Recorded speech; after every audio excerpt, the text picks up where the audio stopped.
Hey, what's going on? This is Zachary. Come to you guys with an NFL mock draft. We are here on predictpick.nfl.com, and I'm be going over who I think, if I was GM of these teams, who I would pick at their spot in this NFL draft. Now, I'm not going to waste your guys' time. Let's get straight into this. The Browns. I am asking you, do not ruin your franchise by picking Mitch Trubisky over Myles Garrett. Like, I'm not saying Mitch Trubisky can be bad, but he's not ready right now. I mean, in all honesty, there's a good chance he could be available at the 12th pick. I mean, just passing up on a talent like Myles Garrett, who I think is going to be amazing in the NFL, would just be stupid to me. So, easily for me, Myles Garrett, first overall pick in this year's NFL draft. By the way, since I'm doing it on this is as if there's going to be no trades. I'm sure there's going to be tons of trades when the draft actually happens, but this is like when no trades happen. This is what I would do. Second pick for me, if I was the Niners GM, I'd definitely go Solomon Thomas, another defensive lineman. This draft class is stacked at every position except for offensive lineman and quarterback, but Solomon Thomas is also another great player in this class. Now the Bears, I mean, I can see them going tons of way. I mean, they could use a quarterback, although I do not see them picking a quarterback, surely. They could use a D-lineman like Jonathan Allen, but I think he's going to drop a little bit because of that back arthritis. But I think that they should definitely go with the safety at LSU, Jamal Adams. I feel like he's a little bit someone that they like a little better than Malik Hooker. Since if I'm not mistaken, Malik Hooker only played 1 year at the collegiate level. So Jamal Adams would be my pick for the Bears. Jaguars, I don't think they pass up a talent like Leonard Fournette. This man's going to take over in the NFL, I feel like, as long as they have a decent O-line for him, which is a little bit of weakness for the Jaguars, but I feel like Leonard Fournette would be great anywhere he plays. Titans. The Titans are going to be stacked next year. They have 2 first-round picks. I could definitely see them trading back this pick for more picks or talent. But with their first pick, I don't see them passing up on Malik Hooker. He is a great player. That back, the secondary for Ohio State last year was amazing. Malik Hooker, you got Marshawn Lattimore, who I believe is the best corner in this class, like many others, and Gary Conley, who's arguably the second best corner. That was stacked. Malik Hooker to the Titans. The Jets, this is where I see the first QB falling. Should a QB be going this early? No. But I feel like the Jets just have a huge hole at quarterback that they're going to like tell themselves they need to take quarterback, unless they maybe want to trade back a bit, select a few more picks, and then select Trubisky. Like maybe trading back to like about the Bengals pick. I can see them maybe doing something like that, but yeah, I think they'll go for Trubisky. The Chargers. This is where I see the downfall of Jonathan Allen stopping. Allen is a great player, but the back arthritis is really going to throw teams off. Went to Bama, obviously the best college that you can go to. I see him going to the Chargers here at the 7th overall pick. The Panthers, I think they're going with the running back. I have mixed feelings about McCaffrey. I think he can be great, but I just don't know if he will be. I mean, being the son of McCaffrey is definitely, I feel like, for a team, if he doesn't work out running back, he'll be great at the receiver, knowing the techniques and skills from his dad, and just being a great receiver still himself. I feel like this is going to be a win-win for whichever team drafts him, even if he doesn't pan out as a running back. Feel that he'll go to the Panthers. The Bengals, I mean, they signed Kevin Minter this past offseason, but Reuben Foster is just a one-of-a-kind player. Another player that went to Bama. I obviously wanted to fall to my team, the Colts, but I don't see the Bengals passing up on him, especially when they need help at the linebacker position still. And Reuben Foster's just a leader out there, a one-of-a-kind player. Falling to the Bills, the Bengals, in my opinion. Now the Bills pick. And I think they're going to try pairing up Sammy Watkins with a great receiver by the name of Corey Davis.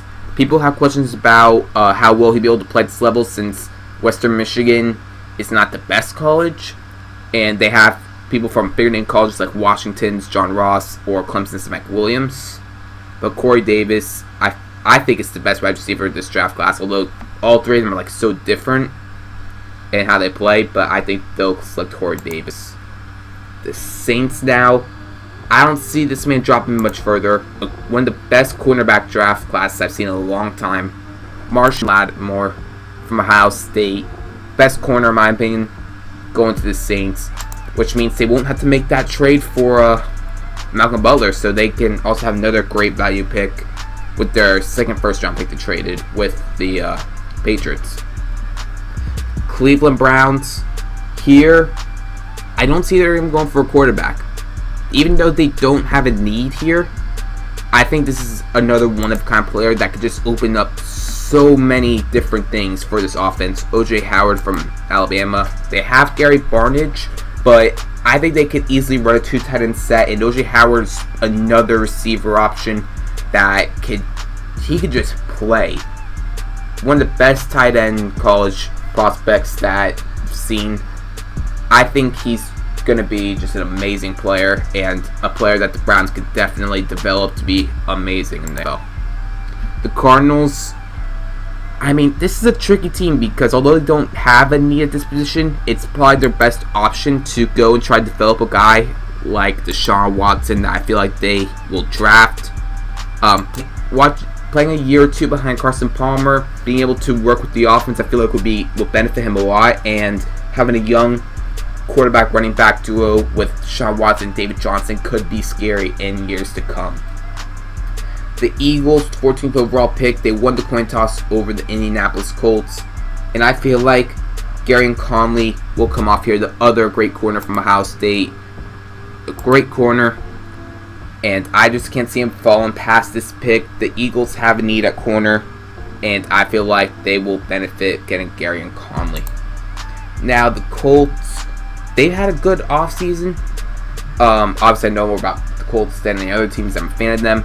I'm not going to talk too much. This guy's considered a D lineman, but he'll probably play middle linebacker or outside linebacker because he had a really good combine. Don't know if he'll really fall to his picks since the stock's really been rising lately. But Hassan Reddick from Temple, I feel like would be an amazing pick. Very versatile, can rush the passer, and can really fit some holes for the Colts team. The Ravens, I mean, they lost Kamar Aiken, but just stay this type of wide receiver duo. You got Rashad Perriman. Oh, they also lost Steve Smith to retirement. But the speed Rashad Perriman and the new record holder for fastest 40 time at the NFL Combine, John Ross. That is going to be scary to the secondaries in the NFL.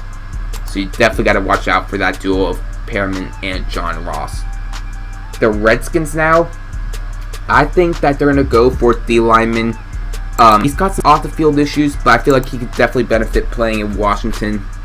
Malik McDowell, I believe is how you say it, from Michigan State, I feel like will be going to Washington, playing for the Capitol.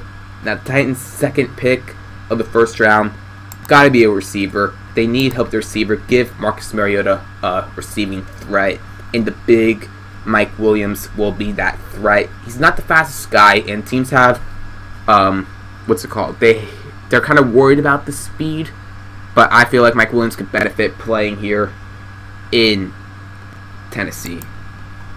The Buccaneers, I think that they're going to go for a running back. Doug Martin's got suspended for the first 4 games, and this guy's stock has lowered a little bit, but staying in the area that he played and also joining back with former college quarterback that he used to play with in the name of Jameis Winston. These two could be a deadly backfield together. So Dalvin Cook going to the Buccaneers. The Broncos, they're going to take the first O-lineman. They need huge O-line help. Maybe if they can get a guy, like I believe they're going to get here, Graham Ramczyk. Trevor Siemian could actually become something. I think he has a little bit of potential. I don't know how far that is, but getting a guy like him to help him in the backfield could definitely be useful for them. The Detroit Lions, I feel like, will take defensive lineman Taco Charlton. This is going to be a big pickup for them. Should not be falling that far, but I feel like he will. Pair up with Ezekiel Ansah on the other side. That could be a deadly pass rush for the Detroit Lions. The Miami Dolphins, I feel like, will take another defensive lineman named Derek Barnett. There's some questions about his size, but I feel like the Dolphins, they could have a crazy defensive line getting Derek Barnett. To pair him up with Cameron Wake and Donovan Sue, oh, that'll be scary. He can learn from them too. That'd be scary. The Giants, just get another offensive lineman. This is a hard pick since there's not that many big needs. I don't feel like they're gonna go for a quarterback. The only quarterback I've seen going for me was Deshaun Watson. Yeah, Manning still got some years to go, but I feel like Forrest Lamb from the Giants will be able to help them massively. I mean, maybe get their run game going a bit. Who knows? The Oakland Raiders, they could have possibly gone very far if it wasn't for the injury of Derek Carr, but that backfired on them. But someone that a lot of people like from the collegiate level, but questions how he'll be able to play to have a true position really. I think he's a linebacker in this right here. Jabril Peppers probably plays safety in the NFL, but I think he could definitely help out this Oakland Raiders team. But he's definitely going to be a project player to work with. The Texans will go with quarterback Patrick Mahomes. Not the most mobile guy like a lot of the other guys can be, but he's definitely has to uprise a little bit since the beginning of this. I think he could be a good QB, but I don't know how well he'll be able to do since he'll definitely have to come right in and start for the Texans that are really one quarterback away from being true contenders in my opinion.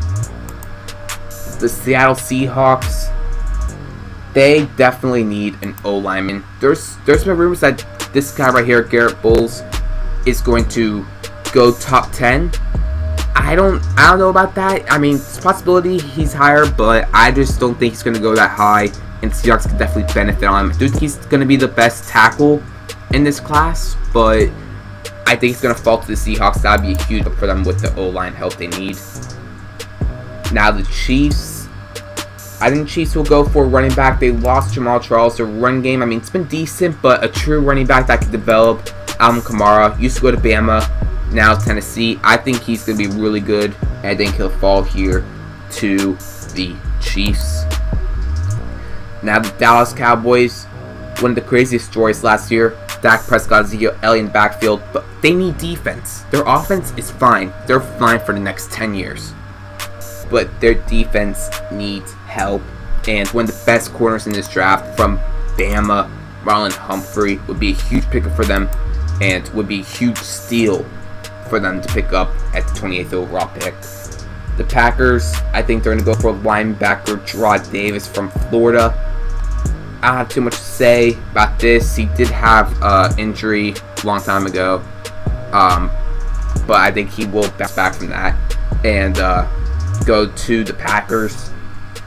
And then you got the Steelers. I don't know if he's going to go this early, but I feel like this would be the best situation for them, picking up Budda Baker from Washington. He had a good year last year. His stock was pretty high when the college season first ended, but it's dropped to about second round about now. But I feel like he'll go late first round to the Steelers. 31st overall pick, the Falcons, who took 28-3 lead. Sorry, Falcons fans, but I don't think you'll be too mad about this pick. Karis McKinley, he did injure himself, but I feel like he is going to be a great player if he can develop correctly. And putting him on the other side of Vic Beasley would be quite scary for other teams. The Saints with the second pick, I'm going to go with the younger brother of the Beast, J.J. Watt, and pick up T.J. Watt from Wisconsin with the last pick of day one. So this is my board. You guys see this real quick. So I don't think it's any surprise for anyone with the first couple picks. Maybe down the road somewhere it's a bit like, wow, really? But this is mine. Just if I was in their position, who I would pick. I hope you guys did enjoy it. If you guys did, please go ahead and comment, rate, and subscribe. We'll get this content guys soon, and I'll catch you all later. Peace.